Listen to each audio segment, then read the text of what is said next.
is something that Armao is super comfortable on. They might have more windows to draft it on blue side. I like these blue side bans from IMT. Really zeroing in on Jojo.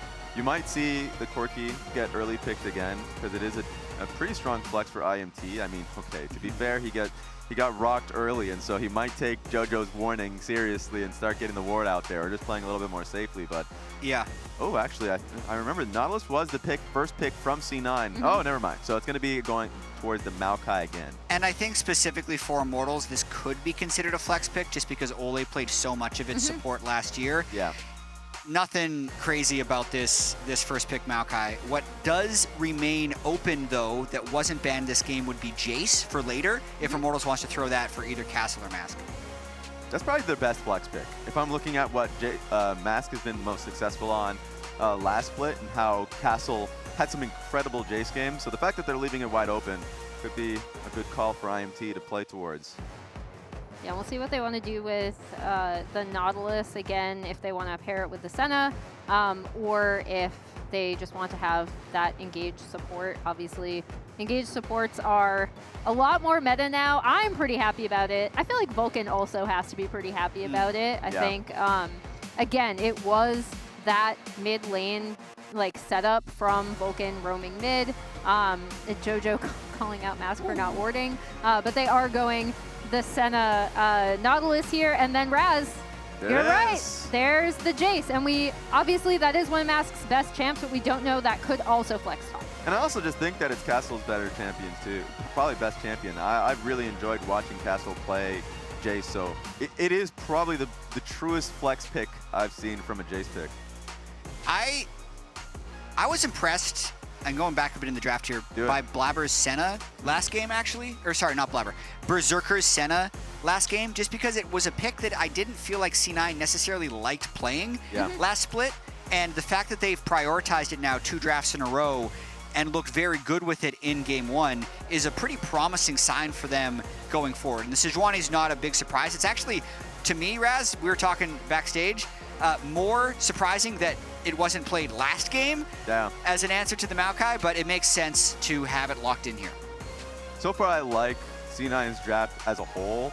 It's really easy front-to-back team fighting that just has better scaling. That was the same case in the last game as well. So now that we've seen the Sejuani, you know, pretty sure it's not going to be flexed, but we've seen some shenanigans already with the Sejuani pick, so I'm open to anything. You don't think Thanatos is going to take it top? I don't think so, but who knows? Who knows what Reaper is able to get him to do? Yeah, no, I don't think. I think that's a Blaber Sejuani, as we see the Gnar taken away from IMT. Once again, one of Thanatos' best champions and most played champions. I believe second most played, only to Renekton, and then taking out the Hui from IMT as well. On C9 side, they are going for these like poke damage carries and taking the Smolder and the Ziggs off the table. And just to touch back on the Thanatos and Castle story we talked about earlier, how they actually have played against each other a lot in the past, that was definitely a definitive win by Thanatos in the first game, having the Lee Sin pushed under tower pretty much the entire game.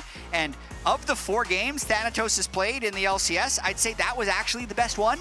I agree. So I think doesn't have any of the possible jitters trying to make a big first impression that he had last week, and was just really solid. And now he's on a comfort pick here with his own Renekton.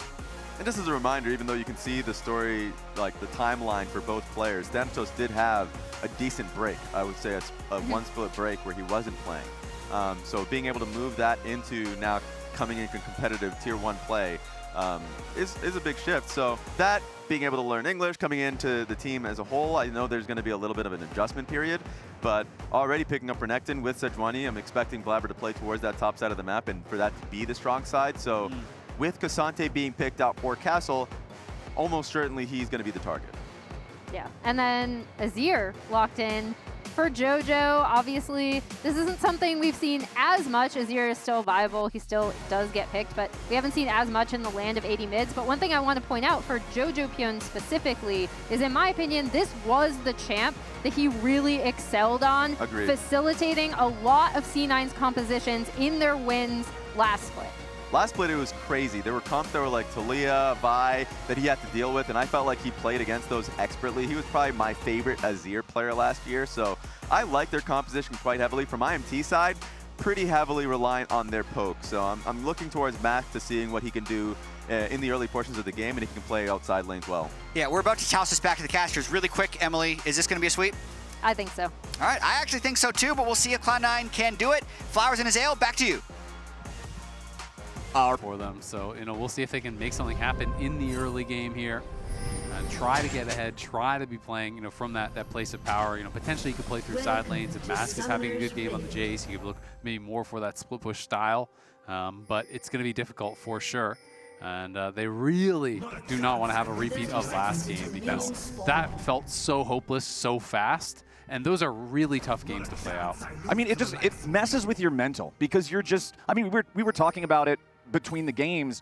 When you feel that far behind, when you feel like you're maybe struggling so much to make a play just from 5 minutes into the game, and then you're playing that game out now for another 20 minutes afterwards, when it feels like you already know the outcome that early, it just really messes with the mental and like how you can focus on what you actually can change. Those games are super draining, absolutely. So we will see, how they're going to be able to start this one off, but it may surprise you a little bit, when you're talking about the comparison between Tactical and Berserker. Both these players have been pretty important for their team. Obviously, when you're looking kind of like historically, as Berserker's going to walk mid and Mask is very far up. This could actually go pretty bad for Mask. Yeah, Mask wanted to try to take the early advantage there on Jojo, but Berserker hanging around, expecting this. They're saying, all right, so Jayce at level 1 wants to smack Azir around a little bit. Why not just turn that back against him? Nicely done from Berserker. Yeah, that was really nicely done. Berserker's just going to walk again. Oh my god, he's a menace. He's completely ruining his lane.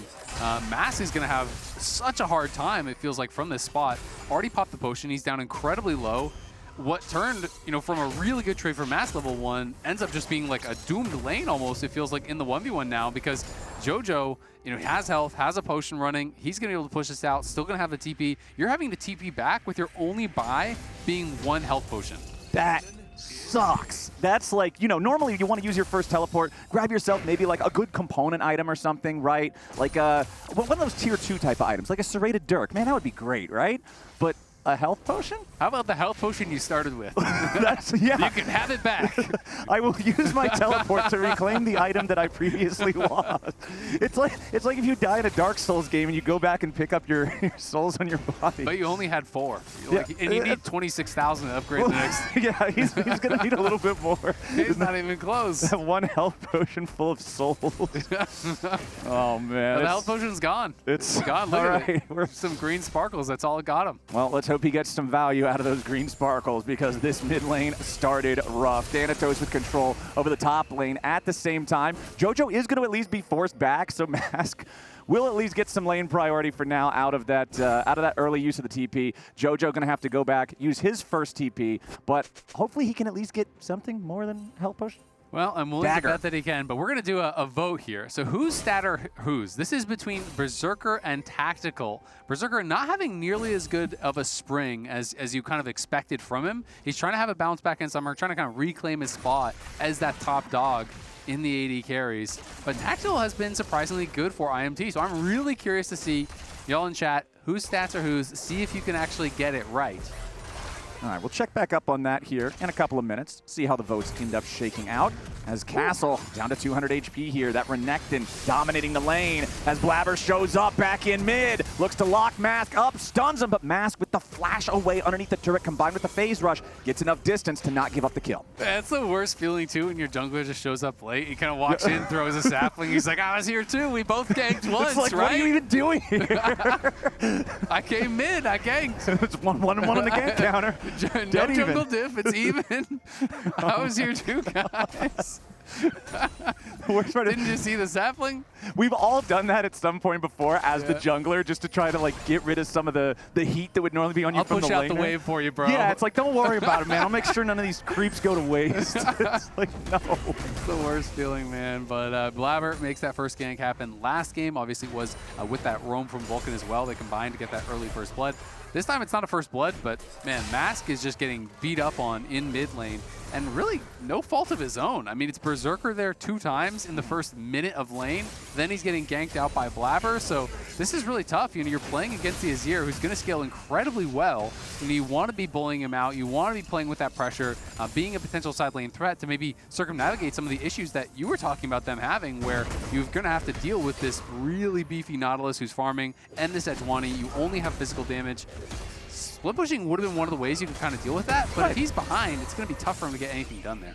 Yeah, Mask will need to hopefully get a little bit more help from the team, a little bit more than just that previous Maokai gank that we saw. Olleh is seeing maybe if he can get involved here a little bit. Another gank, cleared out that ward. Yep, that ward is gone now. Jojo feels ward is dead. So much less safe without that ward. Uh-oh. Poked him in the eye. Yeah, this is not good. Nobody likes that. Mask gonna Not clear wrong. out the control board. It's like one of those things that doesn't sound kind of minor, but that really hurts. Yeah, no, I've Yeah. never had, like, got poked in the eye from something and thought, man, that was okay. Exactly. No, I always hate it, right? Same thing. Yeah, Olleh's just coming And up he's here. still here. Causing Maybe a he's gonna problem. use the Targons. Another gank.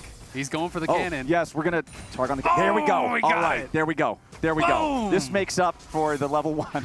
Now, no support diff either. It's and Berserker honestly, came and ruined your lane, but I Targon's the cannon for you.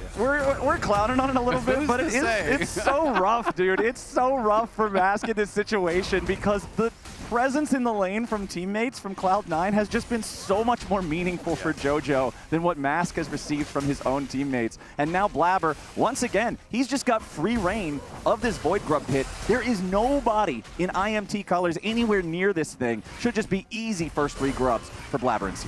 Yeah, absolutely. I mean, Thanatos has been trading pretty aggressively. You know, he used his TP later, came back. He has that full phage. You know, feeling pretty good about his buy. They have top lane push. Obviously, mid lane has been going really well for them as well. So Blaber going to be able to grab another scuttle.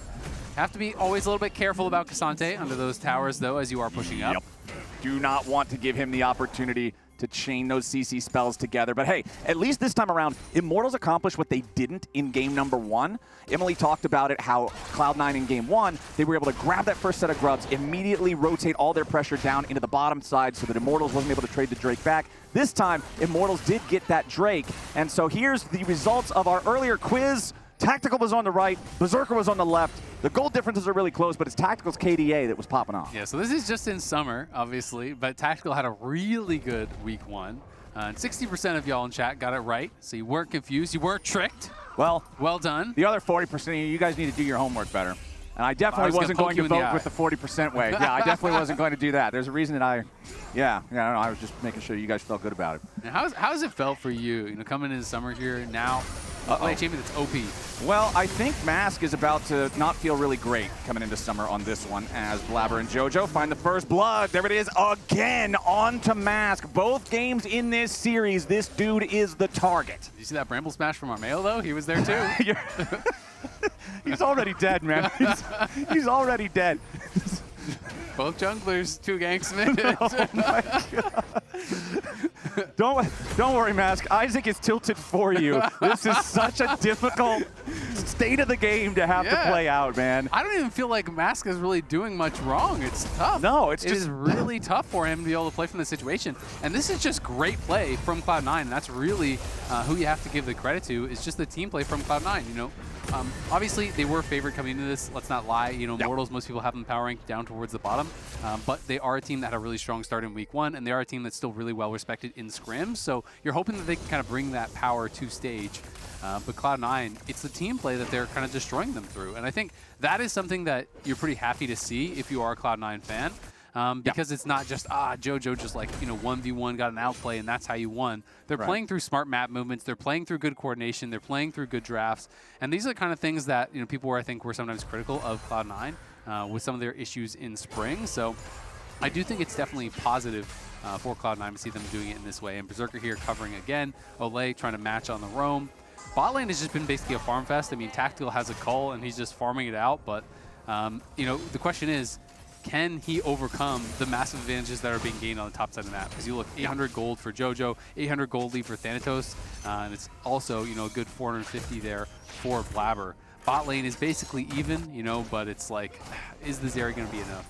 And Blaber already picking up his first completed item there with the Zeke's Convergence. This thing is such a great economy buy for junglers now. You get both resistances, you get health, and you get ability haste. It's pretty much everything you could possibly want, plus the extra part of it activating for the slow field when you use your ultimate. This thing is just great for any sort of a tanky jungler, and it's only 2,200 gold. It is cheap as hell. So this guy's only going to become more and more of a menace. Yeah, absolutely. You know, a lot of these support item buys have been in meta for tank junglers for a couple of years really now. You know, in the past we were seeing a ton of like Knight's Vow and stuff. We're seeing a lot of like Warmogs be pretty popular this year, this season as well, because of the changes to the Warmogs item. But the support item is obviously very, very strong. Mask again in trouble. Oh man, Vulcan read him like a book once again. The dredge line to follow it up, and Blaber gets involved just to make sure, and he'll be the one taking the kill credit on that one. 2-0 C9 here as they're up almost 3,000 gold 10.5 minutes into the game. Yeah, that's tough. I mean, he had his flashback, so maybe that made him feel like, okay, I can actually step up a little bit here. But Vulcan reads on the juke, finds him with the hook, and he just gets CC chained 100-0. There's no point of flashing by the time he actually got out, because he gets hit by the dredge line, he gets knocked up by the death charge.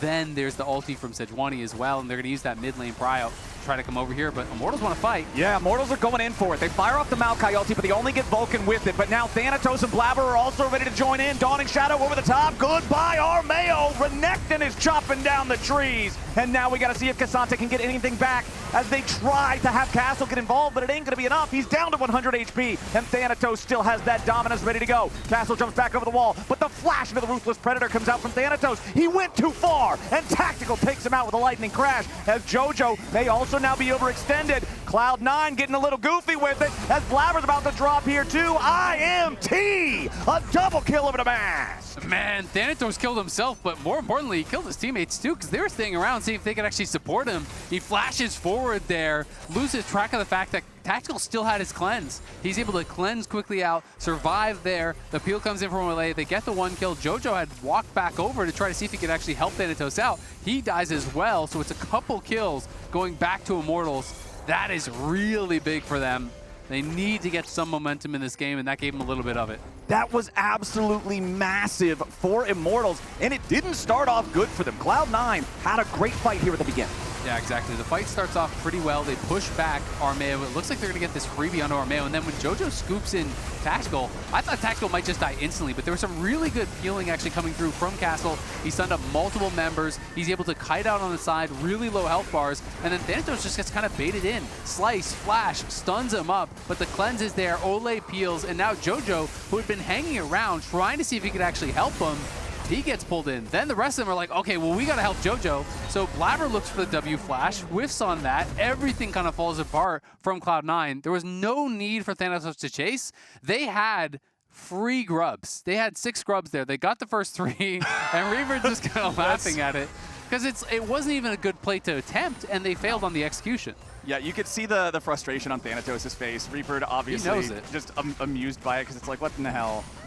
What the hell, buddy, right? That's just not one of those plays that ends up making a whole lot of sense. Zeri diff, huge. Again, Tactical is such an important piece of the puzzle for Immortals whenever these guys can find what works for them in-game. He's always a huge element for that. Also, Mask getting 2 of those kills for Immortals is huge. This is the guy who C9 put so many resources into setting behind, and now he's back in the game. Exactly. He's actually up a tiny bit of gold. Like, who cares about the gold lead, but we're going to see if they can find a dive on a Thanatos. Yeah, Thanatos down to 40%, staying alive for now. Dominus doing a good job keeping him there. He's still just trying to get a little bit more burst back on these guys. Thanatos makes it a 2-for-1 Immortals. What in the hell was that dive? Yeah, they weren't able to pull it off. Didn't have the damage to do it, and Castle on the other side might get taken down. Yeah, Castle trying to survive his own 1v3. Gets away for now. C9 trying to make sure they don't get juggled around by the third hit of the Intofo strikes, and Jojo's taking the kill. C9 get their dive cleanly, and now they're going to pick up a lot of extra money here with the plates. I kind of want to see that one again, because I'm curious if Berserker didn't have his ult until he used it, because the ult came out from Berserker, but it was right after Castle died, or excuse me, after Thanatos died. And, you know, had that come out a little bit earlier, maybe he could have actually survived it, because that got really messy for Immortals on the top side. But let's see it one more time. All right. So, you know, is the Senna ult up? It shows the Senna ult's up. So if this is right, this is just such a late ult from Berserker. Because if this actually comes through, you could potentially kill Armao as he's going back in. The shielding could have actually saved him. Like, now it comes out, that is really late. Yeah. So definitely a big whiff from Berserker, assuming the cooldowns are actually shown right. Yeah. That was something that could have actually been turned around potentially. You know, if you throw that up and you actually hit Armao, who was tanking the tower, he would have died to it. Potentially you give Triumph or whatever over, you give that shield over. Maybe that's enough for him to actually survive that and even have a 1v3. Yeah, then it's just absolute nightmare material. And you can see, once again, the frustration on the face of Immortals as they realize that this play is just not what they need it to be. Dives like that, you feel like it should be a guaranteed thing. If you're sending those 3 guys up there, you're making the call, go for that dive. That should be a clean execution, and it just wasn't. I think one of the things that kind of went wrong there is, I mean, this is a Leandry's Maokai, so he does some damage, but Armao was the one holding aggro instead of just having it be Olleh, and Armao pulled aggro and then just stood on the very edge, so he wasn't contributing any damage whatsoever. And so it was just up to Mask and Olleh to try to get that kill, and they weren't really able to do it fast enough. You know, had Olleh maybe just picked up aggro, goes in, uses his spells, then just walks straight out with Armao and Mask hitting the whole time, I think that could have looked a lot better. But, I mean, that's a full HP Renekton with ult, so he is pretty tanky. You can't kill him quick. Well, at least for Immortals, there is a little bit of light shining in the darkness here. Got themselves the Rift Herald this time around. As the engage from Vulcan underneath the turret locks up Olleh, who has to flash out to survive. Still got about 350 HP left as Castle goes all out, and Vulcan gets taken down. It's Tactical responsible for the kill. Nicely played there from Castle to punish C9. Yeah, that was nice from Castle. Didn't even need the all out. Just actually scoops him back with the Q3, hits him with a Pathmaker, pulls him right into the tower, sets him up for another kill there. As Cloud9 were trying to get aggressive, trying to see if they could actually get some kills and just bully down that tower. Weren't able to do it. Tactical now 2-0-2. He is getting very strong, and this is one of those games where you start to look, and yeah, Cloud9 are ahead, but you start to know there is that opportunity, if Tactical has the right fight, for a Zeri to take over a game like this. There could always be a Zeri moment. Tactical has the whole team on his shoulders right now. We'll see what he can do, as Mask could be in danger. Vulcan immediately singling him out here with the depth charge. The flash from the Jayce gets him away, but now Olleh's here on the front line continuing the fight. Jojo providing the majority of the damage here for C9. Nice Shurima shuffle with the Dawning Shadow coming in to guarantee the kill onto the enemy mid laner as Armao dies next, and Olleh's going to be joining him down to 100 HP, and he finally falls. Jojo at least going to be traded as Tactical swoops in and goes for the lightning crash. He finds a killing spree taking out Thanatos, and now it's him and Castle looking at a 2v3 the rest of C9. Blaber gets away back underneath the tier 1 turret, and the fight finally settles. Yeah, not going to be able to chase down the rest of those kills, and Tactical did have to actually commit his flash to get that R flash in and make sure he was able to get the kill. Does get tags. They might know that he's there, but it looks like Immortals are considering trying to go back in for this. Yeah, they want to see if they can get something else on the Berserker, but it just ain't going to happen. The Senna has enough range to stay very, very safe in these types of situations. C9 still up 2,500 gold, but Immortals are doing a much better job this game of scrapping and fighting back. Yeah, absolutely they are. And I think they're capitalizing on a lot of the mistakes from Cloud9 also. You know, this time I think the initial start was good from Cloud9, but Immortals are willing to scrap. Immortals are not just going to abandon their members this time around. The early trap was laid from Vulcan, throws out the ulti, forces the flash, and then it's just a turn on Olleh, because Olleh has no flash from that earlier play where they bullied him off the mid lane tier 1, so they want to try to commit to this. Then as Jojo goes in, you'd think this is going to be a Cloud9 dominated fight, but Zeri is running the whole way down the river. Castle arrives as well. Jojo was already low before the fight even started, so Castle's able to come in and get that quick kill. Then as Zeri arrives, he just flashes in with the R, tries to get the kill, is able to do so, couldn't chase down for more, and Jojo will be able to get out of the reach of this. So he's going to survive, but they do get the top lane tier 1 and potentially could get a charge on the tier 2. It's just going to instead be repositioned here by Armao. Bye-bye, He's going to send it down towards mid lane. He's not going on a road trip. And if he gets to mid lane, that's another gank. It's just this is like driving out in Ohio. You don't even need a parking spot. You just like drive the thing into the ditch. It's yeah, fine. Park over by the trees over there. Yeah, just drive her into the ditch. It's all right. All right, now Shelly's going back on the road. She's trying to get to her actual destination. What the hell? Oh, that was fun. I love driving the Rift Herald, man. It's one of the goofiest additions to League of Legends. Are you a good Rift Herald driver? No, I'm terrible at it. That's one of the reasons why it's fun. You would think you'd be good at it. It's literally Skarnery, basically. Come on, bro. Well, new Skarner's only been out for a couple of months, right? I got a decade on the previous Skarner. Previous Skarner didn't have his license. That's true. Okay, yeah. Previous Skarner, it's kind of hard to drive when you got big old claws. 10 and 2 don't really work.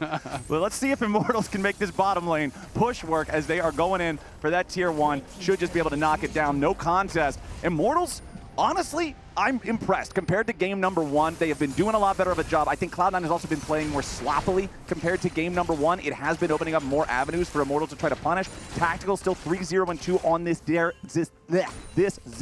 Deathless. This guy is the sauce. This guy is the secret ingredient. And he's got 2 items now. Those are both completed, so he's in a really good spot. And yeah, I mean, compared to game 1, this is way more competitive, but also compared to game 2, let's think back to the start of this game, how bad it looked for Mask. Like, this game I thought was going to be just as bad as game 1, just as one-sided as game 1.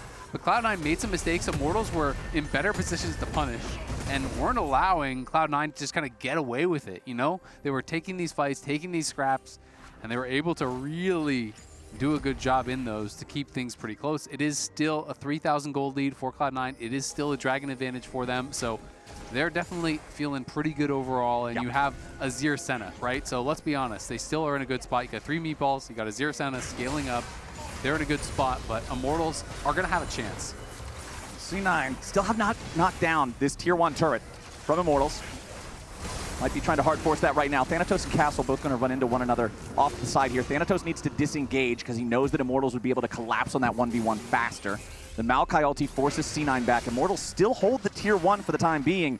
But again, the range, the power, the poke of Azir and Senna together is going to make this difficult to defend. One, if that gets much lower, it's just so easy for C9 to hard force. I think they're gonna. And still take the fight. Nice engage immediately there onto Olleh. Bursts him down to about 1/4 HP. Dawning Shadow to try to get the last little bit of damage, but it ain't quite gonna be enough.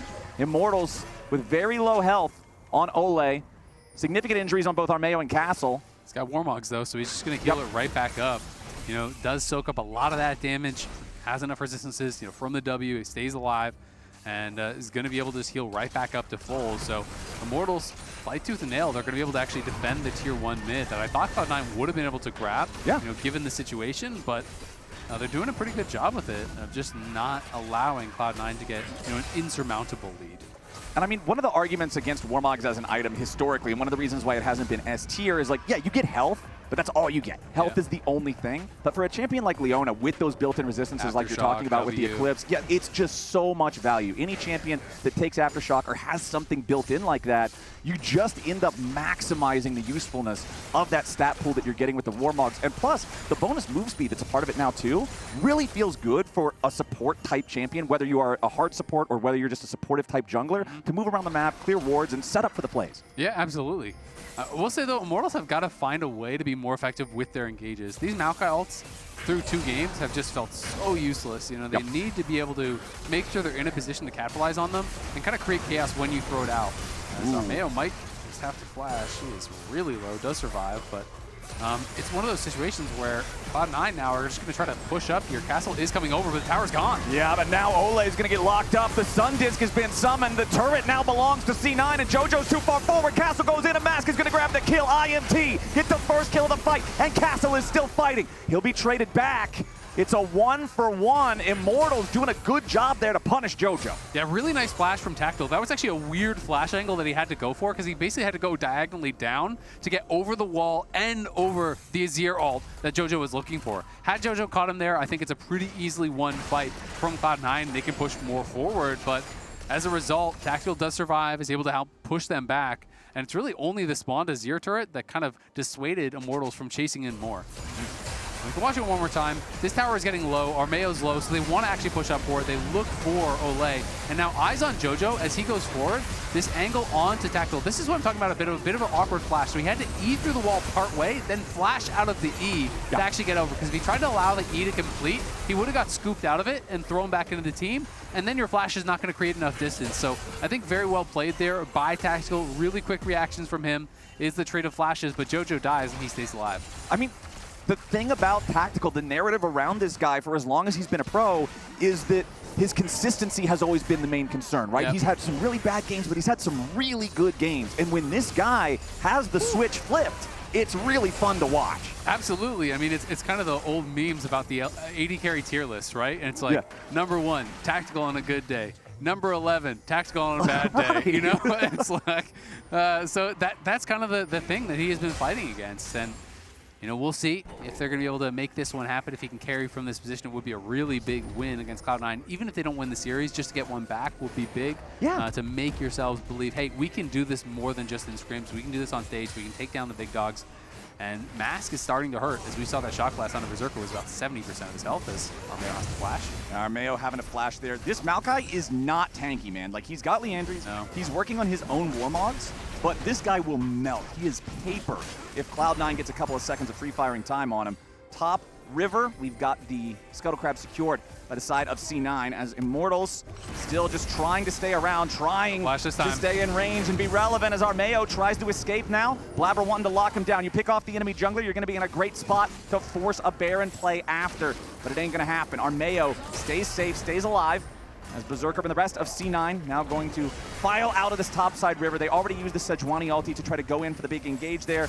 So just going to back up here a little bit until that's ready to go again, but keep your eyes on Vulcan. Still plenty of engage potential here on the Nautilus as well, as Jojo jumps back over the wall here trying to disengage. Olleh leading the charge. Jojo going to be killed at the very start. Mask taking him out as Armao's down to 300 HP, and he's got to stay on the back end of the fight as Olleh's here in the front, tanking it up, but he is going to die. 1-for-1 trade so far. Nice dredge line coming out from Vulcan. Tacticals locked up. Tacticals beat down. C9 might have got caught a little bit at the start, but they end up walking away with the dub. It's a 3-for-1, and Baron's the next move. It's the monster hook from Vulcan that makes all the difference. Had the patience there. They already baited out the E from Zeri. He dashed back, thinking that they were going to go in, but Vulcan held the hook, hits it onto him, and he has no flash from that previous play in mid lane, so they're able to get the kill on Zeri, and with that, there was no way Immortals could actually take the fight, so great hook, great play there from C9, but you like to see Immortals still staying aggressive, trying to look for these fights. Yeah, I like the fact that they wanted to go in and say, hey, let's see if we can pick off Jojo here. The fight starts off good for that. But man, oh man, Baron now 26 minutes in. At least Mask manages to grab that Drake, so it's not like C9's going to be able to immediately transition that into Soul Point now too. But here's another look at how it started with Olleh going in for Jojo. Yeah, the Zenith play connects, but it actually gets buffered over the wall, so Jojo pulls him back, and I was thinking from here they wouldn't be able to finish him off. But Mask just gets in range for the hammer form, goes to the skies, gets over the wall, finishes him off, and this is where you're thinking, all right, it's all up to Tactical. But someone needs to be standing in front of him. Yes, he did make a mistake there and actually getting a little bit too far forward and getting hooked, but Castle should be blocking from that spot, because if the hook gets blocked there from Castle, there is potential for Zeri to take it over, right? And you just have to realize that in those spots, it's all about Zeri. You don't matter anymore. You are just a wall between Zeri and the other team. You got to give your life for the cause there. And, you know, I'm not going to say that that's just on Castle or anything like that. You know, Tactical did make a mistake, but you got to be playing frontline for him. Castle now also being forced out of the Immortals jungle. C9 with total control over the Rift, and they are just going to start picking up so much extra gold here, taking down these turrets. Mid lane tier 3 under pressure as Jojo's got that enchanted cannon minion to try to just take this down. It'll continue applying that chip damage as Mask finally gets an opportunity to step forward, try to get rid of it. C9, the rest of their forces mustered up around this bottom lane now, as that tier 3 is going to be your next target. C9 with a 5-man push. Jojo's at only about half HP, something they got to be cognizant of. Solar Flare goes in. Olleh wants to find the engage, but the Dawning Shadow immediately forces him right back out. He has to flash away. Castle looks for the flank. He wants to try to collapse, but Immortals is not in any shape to follow it up, so Castle just has to rethink that. He has to reassess his position. Get right back into those defensive lines, because C9 is forcing their way into the Immortals base. Tier 3 turret is down. Inhibitor, the target. Doesn't look like IMT is going to be able to stop it here. Yeah, Olleh still has his Warmogs, but it didn't heal him up fast enough. Now he's finally coming back out of the base, finally looking to try to stop these guys, but C9 already got what they came for. Yeah, at the very least, they were able to force out that Seekers, but it's a good buy from Jojo. He kind of knows he's one of the only people that are in a position to actually get taken down that could be potentially vulnerable there. So has the Seekers, times it well, is able to immune most of that damage. The follow-up couldn't come through. Luckily for Olleh, he did get out, did survive. Is Vulcan just going to TP back out on the map? So is Jojo. Playing with these extra TPs has been paying dividends for Cloud9 in both games, and that's always a frustrating circumstance when you force out the Seekers and then you see them back out on the map. He's got the full Zonias, so it basically accomplished nothing, right? You spent your flash, you spent almost the game there to be able to force that out with the hope that you could actually kill him next time. Well, he's got it going once again, and he has the flash now, so Jojo completely safe, and Immortals will have to try to find some other way to make something happen, but it really has to come off the back of like consecutive shot class. You've got to land a lot of poke to have any chance of winning a fight. Yeah, and right now Armao just going to get caught out, blown up again, just barely survives. I don't know if C9 thought they had a little bit more damage, but Fortunately for Immortals and for Armao specifically, he can get away. This has been a very rough series from him so far. You talked about the accuracy of the ultis, but I just feel like he hasn't had the kind of presence and pressure that he needs to have if Immortals want to really challenge a team like C9. You mentioned earlier in the series how most people have C9 ranked very high in the power rankings. Most people have Immortals probably bottom 2. So you know you're having to really fight above your weight class in this one, so everybody needs to be on their A game. It is a small little victory. They forced out the Zonias there with the Q3 from Castle. He went forward to try to flick back Jojo, so they got that out. That's something small, but yeah, it is going to be really, really tough for sure. And I think Armao, it's tough, like this matchup against Blaber. I know that they did beat them in spring, but I've always kind of felt like he plays a very similar playstyle to Blaber, but Blaber just kind of does it better. You know, they both like to be farm heavy. They both want to be really efficient with their ganks. They're trying to do that style, but it's like both times Blaber's going for the farm, but he's finding those better gank angles. He's finding the better opportunities to really impact the lanes, and that has been kind of the difference between them in this series so far. Right, the early plays that we were looking at with the mask ganks. I mean, we were poking a little bit of fun at it, but it's kind of the truth of how this has gone, right? Like Blaber finding more efficacy in the way that he involves himself with the lanes, involves himself with the early game, while still maintaining that incredibly high tempo with his camps. Well, and that's the thing with jungle, like, you know, yeah, we were joking about it, but the reality is 1 second difference can be, you know, the difference in an entire series, because you know, you show up that 1 second earlier, all of a sudden you're the one making the proactive play, you're making the gank happen, you're getting the first blood. You show up that 1 second late, a couple seconds later, it can be really, really tough to make anything happen. You just look silly, right? You know, your mid laner's already dead or too low and you can't fight. It's tough, so you have to be really on time with the jungle pathing. You know, make sure that your camp clear is efficient as possible. Make sure you're finding those good angles. So Armao, you're gonna have to flash the wall here. This is an awkward spot. They are just chaining him up here with this crowd control. Dawning Shadow not quite on the mark. Armao can walk out of the way of that one in time. But again, he's down to practically no health. He does have the Warmogs. Jojo in danger, gets himself back away here with a shield. Him and Castle both almost dead. Immortals very thankful that Dawning Shadow already got used there in the top side. Otherwise, that would have been a very dead Castle. Jojo down to 100 HP as Tactical clears out the Sun Disc. Cloud9, yes, they're not going to get a whole lot out of that push, but the Dragon is live, and you can see the pings coming out. Yep, going to be moving over. This will put them to Soul Point. It is a bit of a slow Dragon stacking game because both teams did take 2, so yeah, Cloud9 will still need 1 more to grab the Soul after this. Immortals, you know, hanging on just barely. We can see Tactical does have 3 items. They're working towards his 4th. Will they be able to find anything here? Doesn't look like it. Tactical might have 3 items, but Berserker is almost at 3 items. Well, I guess technically he's at 3 because you have the support item, but he's got 142 souls. Yeah. That's... The range is pretty problematic at this point, for sure. Pretty balanced. Yeah, that's... Jayce goes for a shock blast, you just auto-attack him. Yep, just shoot him right back. Trading those bullets, nothing to it. Wait a second. And it's lethality too. So this guy is just doing so much damage, whoever he hits. Finally, you can see Armao does have a little bit of armor here thanks to the fact that he picks up the locket. But his first 2 items are nothing but health. And he has phase rush. So there's not even an aftershock there like we were talking about earlier, being able to help the Warmogs. IMT pushed up here in the mid lane. C9 ready to respond to him. Armao's going to walk over top of the Scuttle Crab vision. Keep your eyes on Blaber. Usually that's how they're choosing to engage. Although if Vulcan can manage to find a flanked angle. They don't want to deal with the supers in bot. This is a tough spot, though. This is betting your game on it. Immortals making the call. Castle already down to half HP. Berserker doing a good job here with the poke. The meatballs protecting the president. Berserker popping a cleanse, getting himself back away from that solar flare. Olleh here on the front line trying to flash out now too, but he's being hunted down. He's being shot to pieces, and it's Jojo pulling the trigger as Armao tries to escape off to the side, but they're locking down everybody on IMT. Tactical goes for the lightning crash, but Castle's about to die here anyway. Tactical drops to Jojo. Cloud9's gonna clean them all up. Everybody on Immortals' side ain't going nowhere except the morgue, baby. Thanatos teleporting into the enemy base. It's a 5-0, a clean ace to end the game and end this series. Vulcan survives, Jojo survives, Cloud9 are gonna take it.